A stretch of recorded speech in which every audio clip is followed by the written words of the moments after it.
সমুদ্র মন্থন থেকে যখন ধন ও ঐশ্বর্যের দেবী মাতা লক্ষ্মী আবির্ভূত হলেন, তখন বৈকুণ্ঠে তার আগমন এবং ভগবান বিষ্ণুকে স্বামী হিসেবে বরণ করার দৃশ্যটি ছিল অত্যন্ত চমৎকার। সেই দিব্য বিবাহের এবং মোহিনী অবতারের পরবর্তী একটি বিশেষ রহস্যময় গল্প আজ আমি আপনাদের শোনাব। নমস্কার, আমি কোয়েল। দেবকাহিনীর ভাণ্ডার চ্যানেলে আপনাদের জানাই স্বাগত। চলুন তবে আজকের কাহিনীটি শুরু করা যাক। সমুদ্র মন্থনের এক বিশেষ মুহূর্তে ক্ষীরোদসাগরের জলরাশি ভেদ করে এক অপরূপ স্বর্গীয় আলো ছড়িয়ে পড়ল। সেই আলোর মাঝখান থেকে উদিত হলেন দেবী লক্ষ্মী। তিনি একটি প্রস্ফুটিত পদ্মফুলের ওপর বসেছিলেন। তার হাতে ছিল পদ্মের মালা এবং সারা শরীর থেকে সুবর্ণ জ্যোতি বের হচ্ছিল। মা লক্ষ্মীকে দেখে স্বর্গলোকের সমস্ত দেবদেবী, গন্ধর্ব ও ঋষিমুনিরা আনন্দে জয়ধ্বনি দিয়ে উঠলেন। গঙ্গা দেবীর মতো পবিত্র নদীগুলি সোনার কলসিতে জল এনে দেবীকে স্নান করালেন। দেবরাজ ইন্দ্র দেবীকে বসার জন্য একটি দিব্য সিংহাসন দিলেন।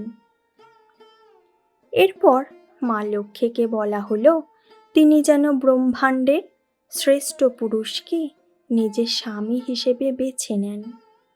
তখন সেখানে এক বিশাল স্বয়ংবর সভার পরিবেশ তৈরি হলো।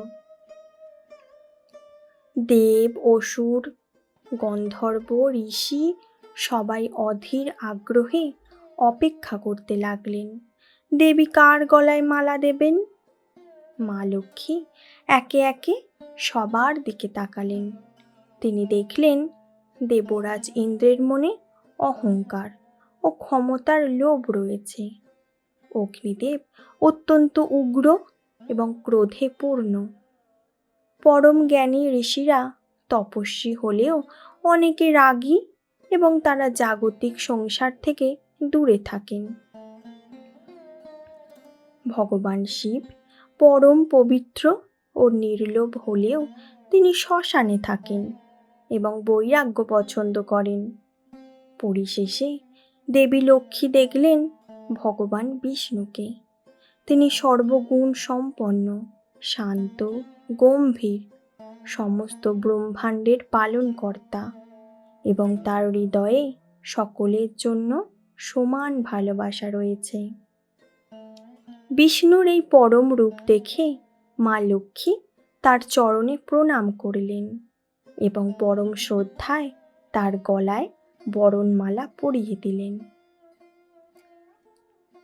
ভগবান বিষ্ণুও পরম আদরে লক্ষ্মী দেবীকে নিজের বুকে স্থান দিলেন। এরপর তারা দুজনে ক্ষীরোদসাগর ত্যাগ করে তাদের নিজস্ব ধাম বৈকুণ্ঠ লোকে গমন করেন, যেখানে মা লক্ষ্মী সর্বদা ভগবান বিষ্ণুর চরণে বসে বিশ্ব ব্রহ্মাণ্ডের সুখ সমৃদ্ধি নিয়ন্ত্রণ করেন। এবার আমি আপনাদের বলবো মোহিনী অবতারের কাহিনীটি। বিষ্ণুর মোহিনী অবতারের রূপ দেখে কেবল অসুররাই মোহিত হয়নি, স্বয়ং দেবাদিদেব মহাদেব শিবও এক অনন্য লীলার মধ্যে জড়িয়ে পড়েছিলেন। সমুদ্র মন্থনের পর যখন ভগবান শিব জানতে পারলেন যে বিষ্ণুদেব এক পরমা সুন্দরী নারীর রূপ ধরে অসুরদের ধোঁকা দিয়েছেন, তখন শিবের মনে সেই রূপটি দেখার তীব্র কৌতূহল জাগল। তিনি পার্বতীকে সাথে নিয়ে বৈকুণ্ঠে এলেন এবং বিষ্ণুকে বললেন, হে হরি, আমি আপনার সেই মোহিনী রূপটি একবার নিজের চোখে দেখতে চাই। শিবের অনুরোধে শুনে ভগবান বিষ্ণু মুচকি হাসলেন এবং হঠাৎ সেখান থেকে অদৃশ্য হয়ে গেলেন। এর কিছু পরেই কৈলাসের একটি সুন্দর বাগানে শিব দেখতে পেলেন এক পরমা সুন্দরী রমণী, মোহিনী, একটি বল নিয়ে খেলছেন।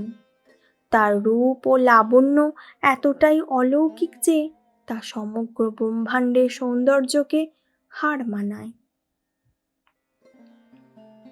মোহিনীর সেই মায়াবী রূপ দেখে যোগীরাজ মহাদেব নিজের সমস্ত ধ্যান, সমাধি ও সংযম ভুলে গেলেন। তিনি এতটাই মোহিত হয়ে পড়লেন যে মোহিনীর পেছনে পেছনে ছুটতে শুরু করলেন। শিব যখন মোহিনীকে স্পর্শ করতে গেলেন তখন মোহিনী আবার নিজের আসল রূপ অর্থাৎ ভগবান বিষ্ণুর রূপে ফিরে এলেন। শিব তখন নিজের ভুল বুঝতে পারলেন এবং বিষ্ণুর এই মহাশক্তি ও মায়ার প্রশংসা করলেন।